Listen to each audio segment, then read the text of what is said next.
プライドもなく生きるくらいなら自殺しますけどね、俺は。何です？おかしいですか？いや、お前じゃねえよ。見てみろ。ひでえざまだぜ、ありゃ。いい加減奴隷の自覚を持たんか。金の奴隷がムチ持って金で買った奴隷に囚人面してやがんの。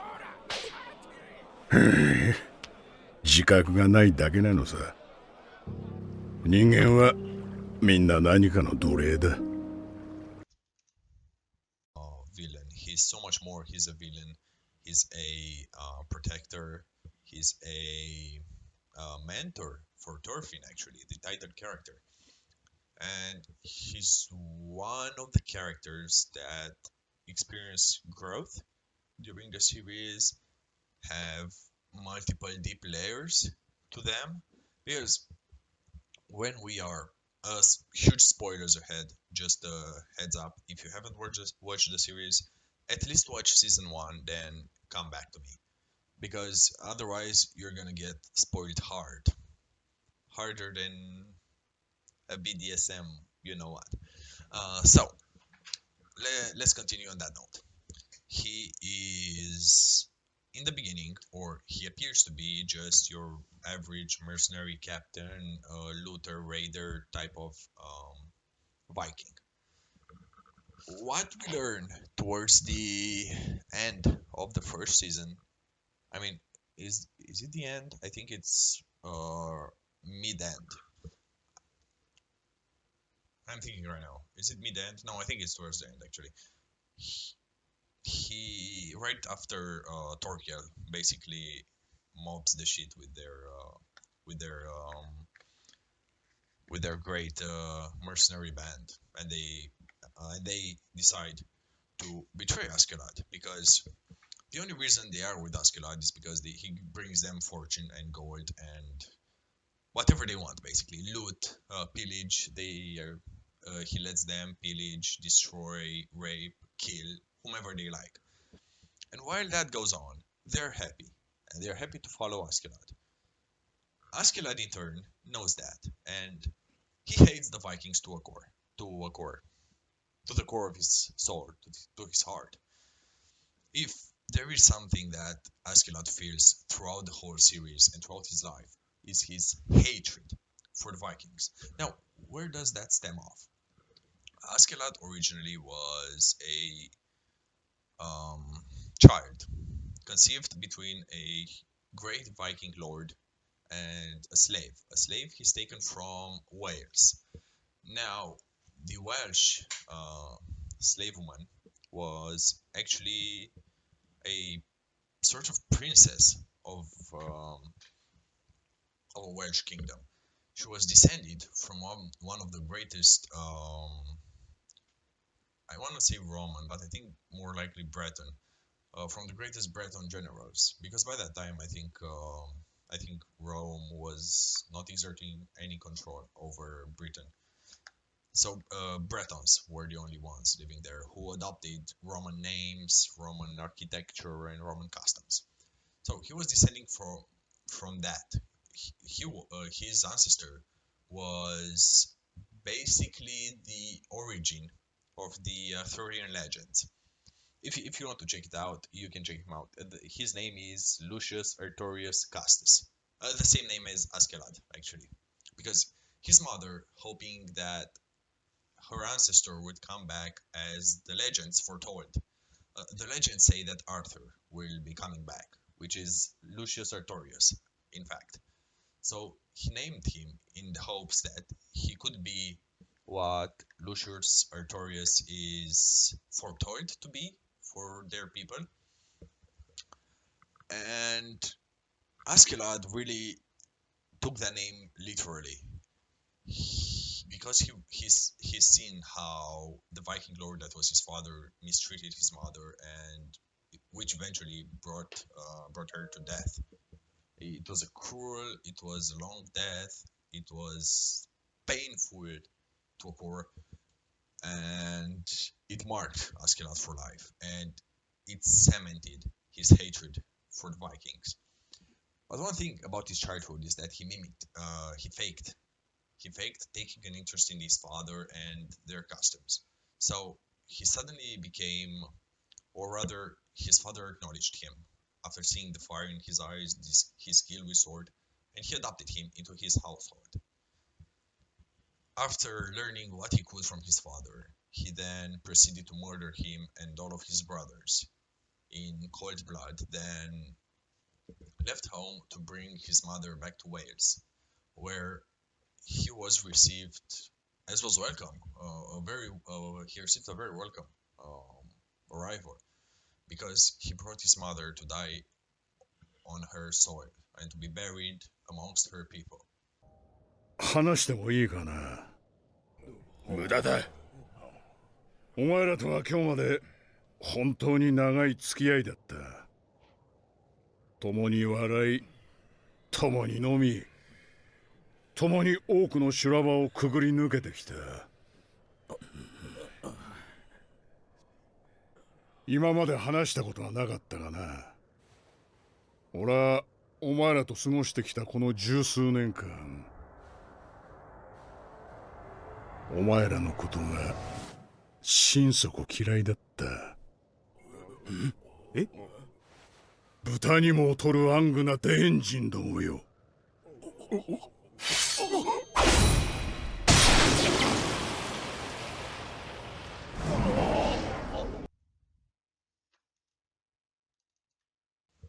That was what he wanted. Sorry about that. What he wanted for her.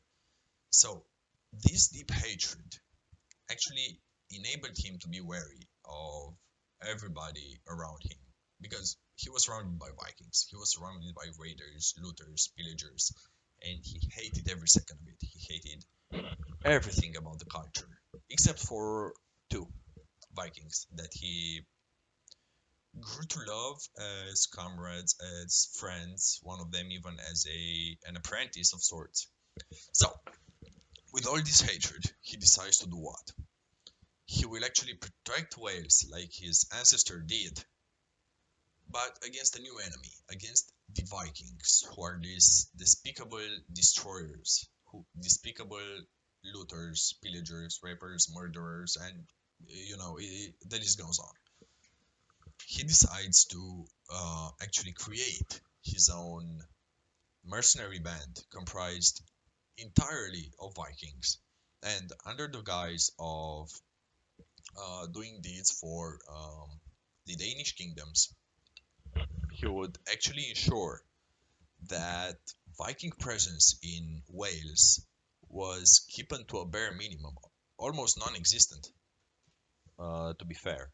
And he would direct everything, every action against the British or Anglo-Saxons, the Anglo-Saxon kingdoms actually. So there's no British conscience yet. There's Wales, where we have Bretons, and Anglo-Saxons in the rest of Britain. Now, why is he so important for the story? Is because out of all the characters, he is the only one whom I feel really embodies loyalty.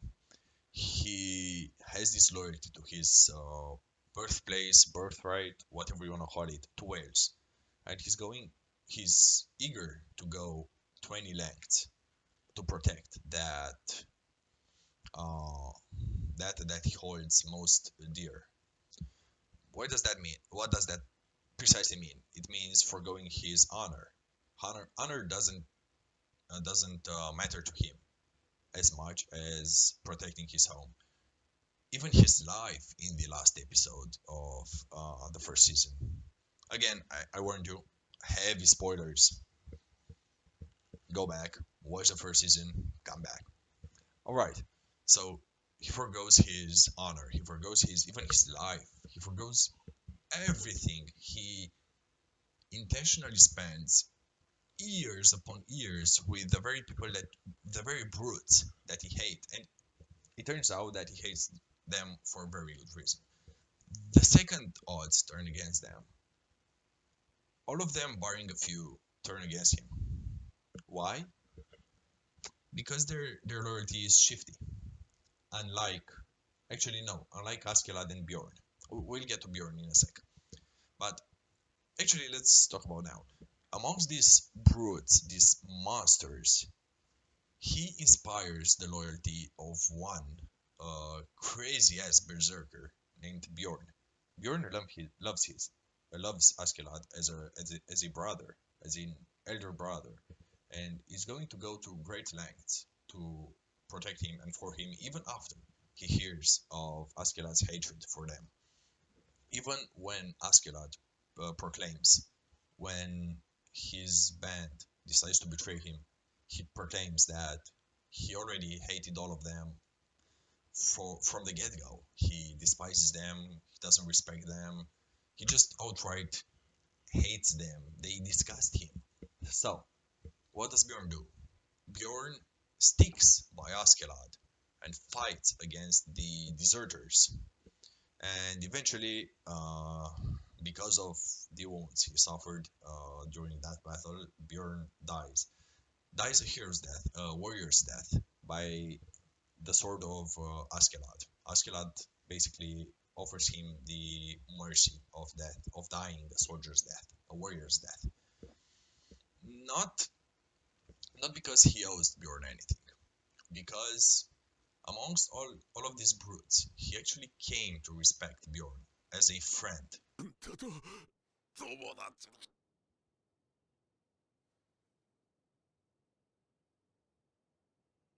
ああ、ビョルン、お前は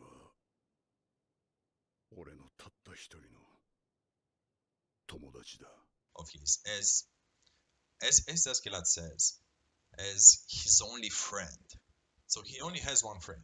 That's Bjorn, and he's willing to kill him for that.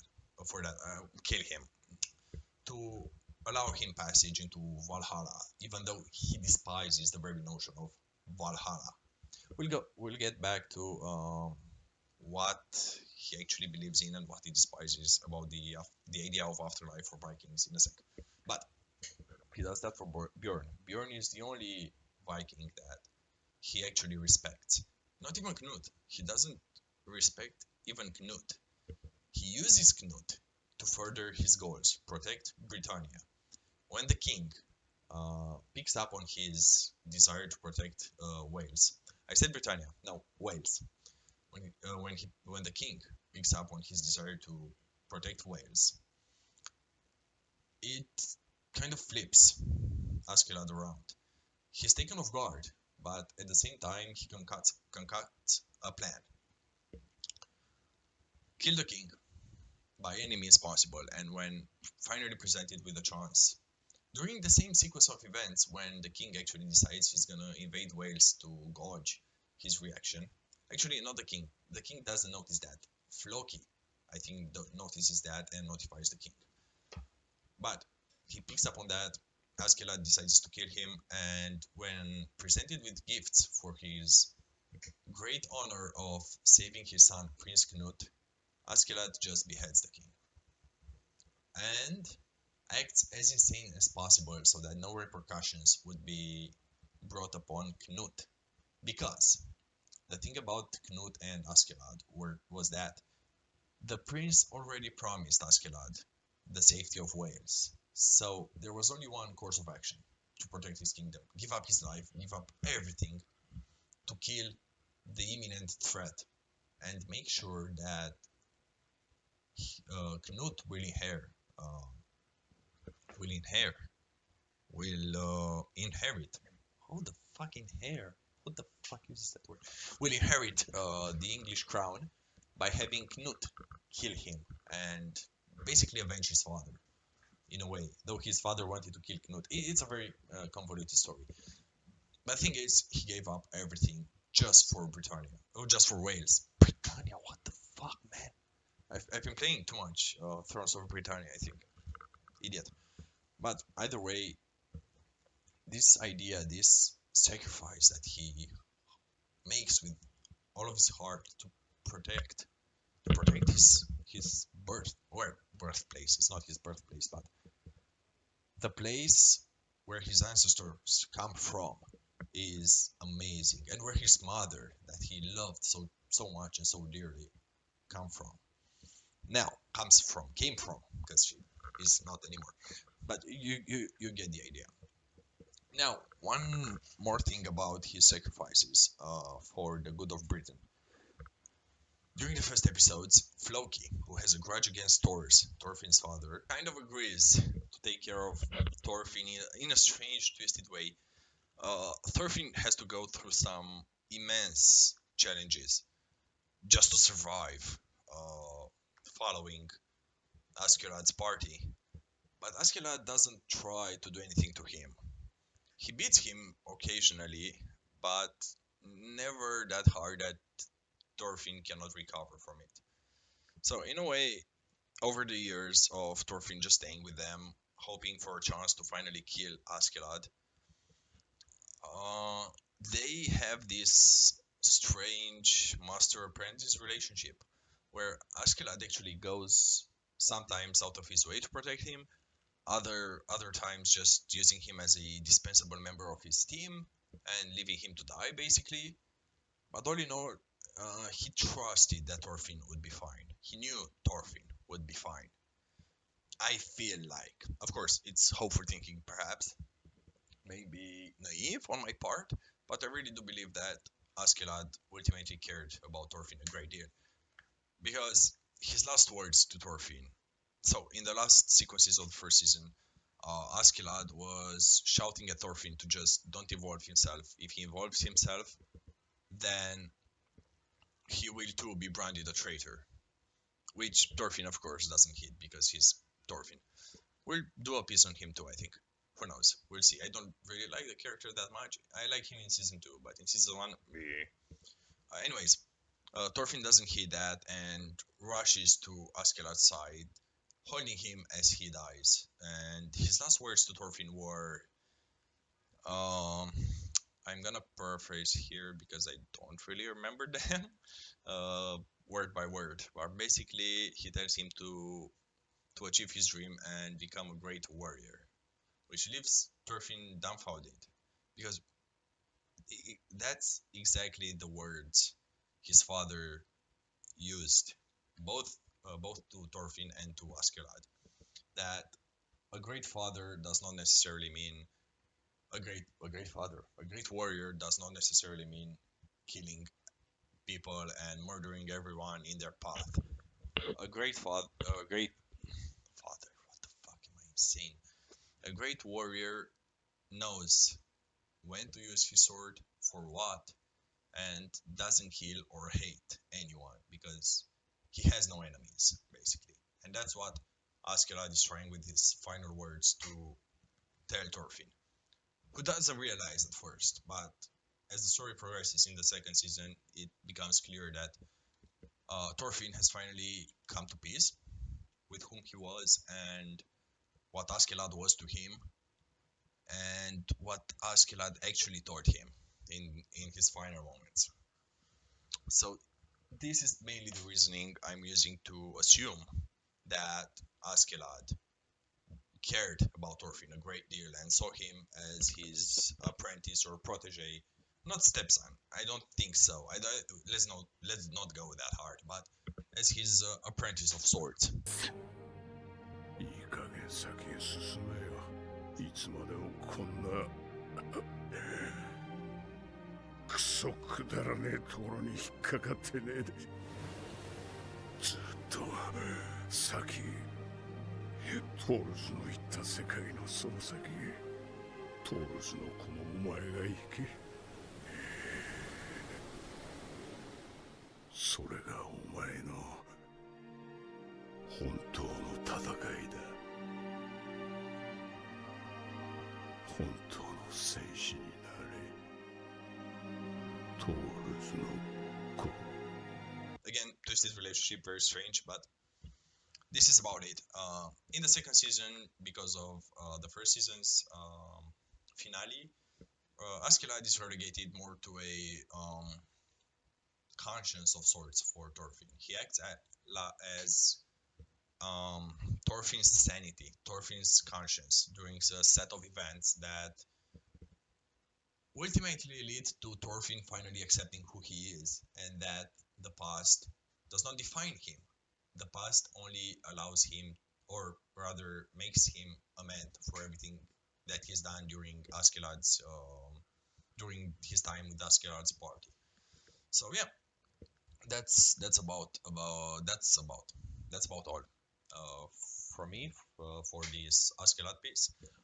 Just if you liked my video, just like the video, subscribe to my channel, and leave a comment. What do you think of Askeladd, and who is your favorite character in the Vinland Saga? I think we'll be doing a shorter piece on Bjorn, a piece maybe on Thors. I don't know. I don't like Thors that much either. On Knut, definitely. I love Knut. I love both the historical version of Knut the Great and this anime adaptation, which is amazing. And probably Heavy from the second season. But we'll see. And Thorfinn, of course, because he's the main character. Maybe even Einar. I love Einar more than Thorfinn, actually. So, love you guys. Like, subscribe, and leave a comment. Who's your favorite character? See ya. Love you. Bye. 野暮な連中だな。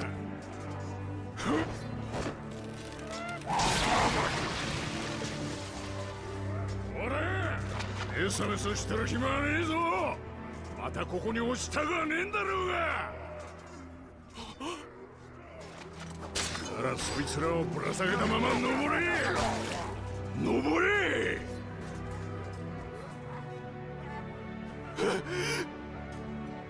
それがお前の戦いだ。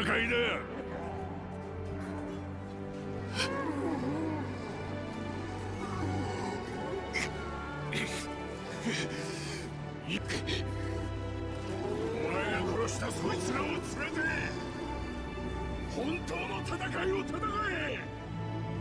本当の戦士になれ。トルウィエ